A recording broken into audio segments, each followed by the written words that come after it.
Chancellor, Vice Provost, Provost, Vice Chancellor, Vice Principal. Poverty, poor housing and homelessness have been close allies for hundreds of years. In the 19th century, Charles Dickens' novels and Gustave Doré's engravings of inner-city slums raised public awareness of these problems.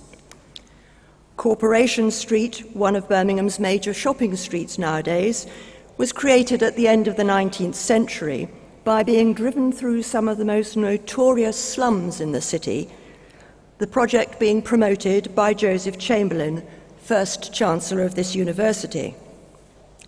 It's a matter for concern that well over a century later, people still sleep rough on the streets in Britain, and not just in this country, but in many other parts of the world. Poor housing and homelessness and all that goes with this, unemployment, poverty, poor education, illness, and shorter life expectancy, have been Tom Murtha's preoccupation for all his professional life. Tom Murtha is Chief Executive of Midland Heart, the largest social housing organisation in the Midlands.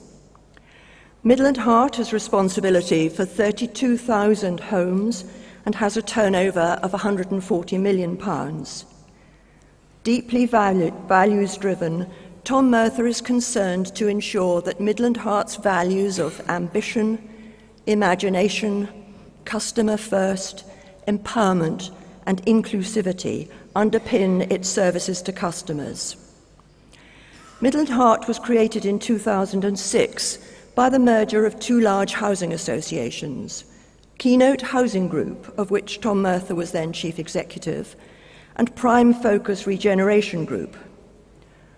Tom Murtha played a leading role in the merger to create a fully integrated organisation rather than a group structure with semi-autonomous members. After the merger, Tom Murtha became Chief Operating Officer for 3 years.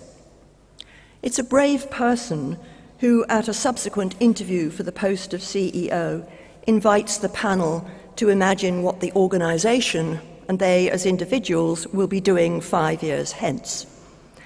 The panel was impressed, and Tom Murtha was appointed CEO in 2008. 1 year on, the organisation has the stamp of his style on it and has markedly improved its performance on a number of indicators. Midland Heart provides housing for different patterns of occupancy, depending upon need, from fully rented to part tenant-owned. A debt counselling service is available. A range of care packages is provided for specific groups. For an example, an older people's village, accommodation dedicated to people with learning difficulties, accommodation combined with training for young people, and a hostel for homeless men was recently opened at Snow Hill in inner-city Birmingham. Tom Murtha plays a significant role in the national social housing movement. He is an excellent networker and is well known at speaking at housing conferences. In 2006, Midland Heart won the Housing Corporation's Gold Award for its work with the homeless, and in the following year, it was Regenerator of the Year. Tom Murtha grew up in Leicester, and times were tough. As a young teenager, the family became homeless, and for 2 years, he and his parents and 2 siblings moved 6 times from one set of cramped accommodation to another. Eventually, the family moved to a council house. This was a defining period in the development of Tom Murtha's strong social conscience and politicisation, though it didn't prevent him from becoming both a county footballer and a county cricketer. Tom left school to train as an accountant, but 2 years on he decided to return to education, taking his A-levels and going on to read history at Goldsmiths College, London University, where he became politically active in the Students' Union. It was at school that he met Vishva, and while still an undergraduate, and to the dismay of her family, they were married. Tom was 21 and Vishva 19. This long-haired lefty made a concession to his wedding day and had his hair cut. to shoulder length. On graduating, Tom Murtha returned to Leicester, where he became a local authority housing officer, and in his spare time became secretary of an interracial solidarity group, which took an anti-racist stance during the 1979 general election campaign. Things got nasty, and the Murthas had to go ex-directory after receiving threatening phone calls. Tom Murtha's first housing association post was as team leader at Touchstone. In 1980, he became Midlands Regional Officer of the National Housing Federation, and from then became Deputy Director of a small Birmingham housing association, and then moved in 1988 to Liverpool to become Corporate Director of Riverside Housing Association. In 1996, he moved back to the Midlands as Chief Executive of Midland Area Housing Association. Then, in 2001, Group Chief Executive of Keynote Housing Group. One day, Tom Murtha was travelling back to the Midlands by train after a meeting in London, and he literally received a tap on the shoulder from the Chief Executive of Focus Housing. And the rest, as they say, is history. Tom Murtha is a shaker and mover, someone who challenges peers and encourages aspiring younger managers. He's approachable, he motivates and energizes. He appreciates staff at all levels and doesn't embrace the trappings of status, except perhaps in his choice of car. Nowadays, holidays are times of relaxation and refreshment, good food and wine for walking and reading for novels. He wouldn't claim to be a great gardener, and when last heard of in the garden was fighting a rearguard action against slimy green pondweed, and probably reached an honourable draw. A very private man, Tom Murtha is intensely loyal to his family, to Vishva, to their son Kieran, both here today, and his friendships go back many years. Tom Murtha is a master of storytelling. His own story is woven through his passion for social justice, for inclusivity, for every person's right to live in a decent home in a safe environment. Chancellor, to you and to the University, I present Thomas Edward Murtha, deemed worthy to be presented with the degree of Doctor of the University, honoris causa. By virtue of my authority as Chancellor, I admit you to the degree of Doctor of the University, honoris causa. Congratulations.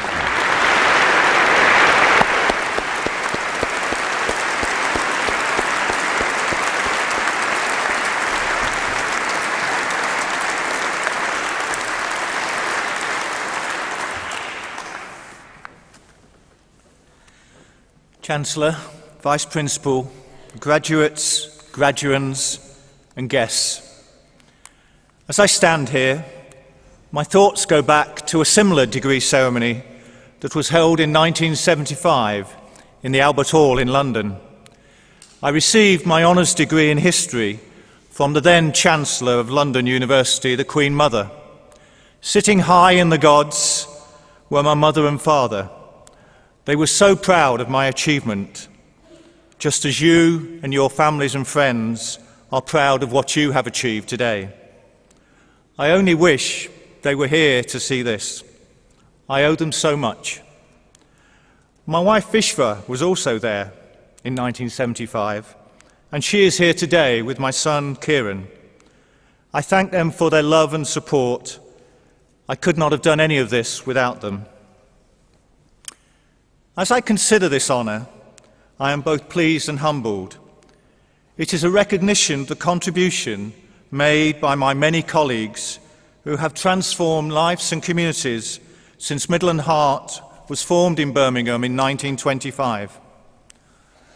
One of these colleagues, Mohammed Adil, is here today, and I would like to send him my congratulations on receiving his MBE. My stewardship of Midland Heart allows me the privilege for a short moment in time to carry the torch that was lit by those in the past who saw major social problems in Birmingham and worked to overcome them. That is still our vision, to transform lives and communities. The need for the housing and care services we provide are as great today as they were in the 1920s.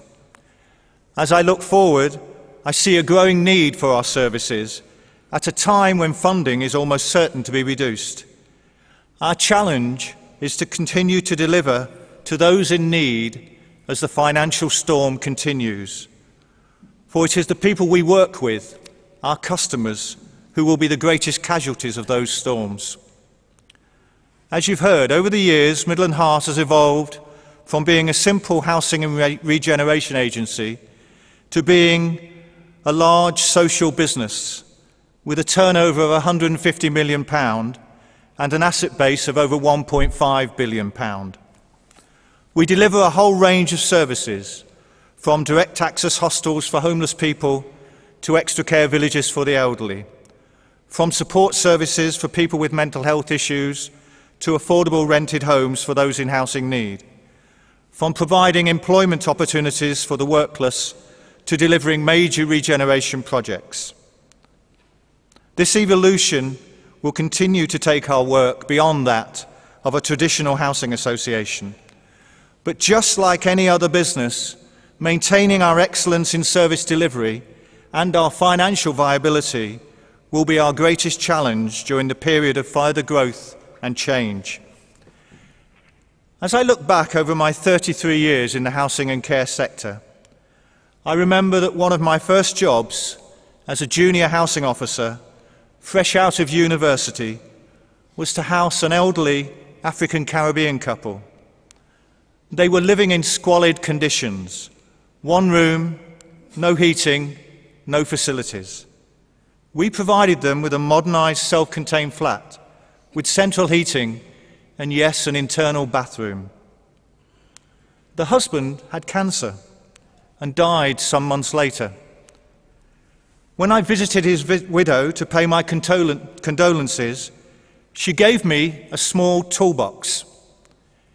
She said he had left it for me as a small thank you for enabling him to die with dignity.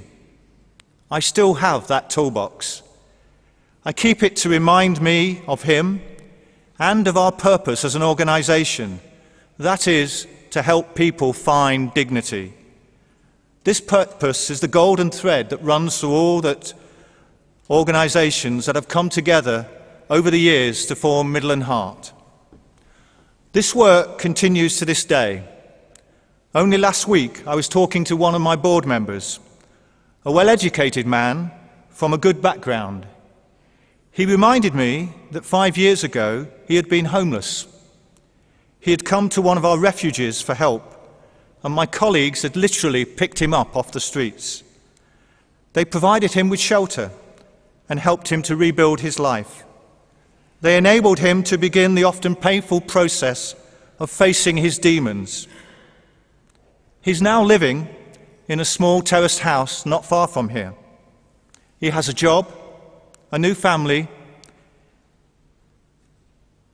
and he is one of our customer representatives on our non-executive board. As he turned through the door, looking every inch a business school graduate, my thoughts went back to the destitute figure who had come through another door 5 years before. I realised that he, and many like him, are the measure of our return on investment. They are our social capital. This is a small example of the work of the people I have had the privilege of leading. They make the extraordinary appear ordinary. I would like to congratulate you all on your achievements today. I am sure you know that this is not the end of your learning. It is only the beginning. The best leaders are like top athletes or musicians. The more they train, the better they get. I hope that you will continue to do both, but make sure that you get a good coach. So wherever you go, whatever you do, whenever you walk into a room, take your toolbox with you. Keep your heart and your values close at hand. Show your passion, enthusiasm, and joy, but leave your egos at the door. One final thought. The life of a steward is only temporary. The needs of the people we serve, I'm afraid, are permanent.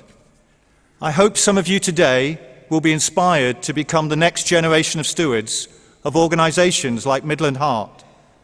There is much more to a career than the size of your bonus.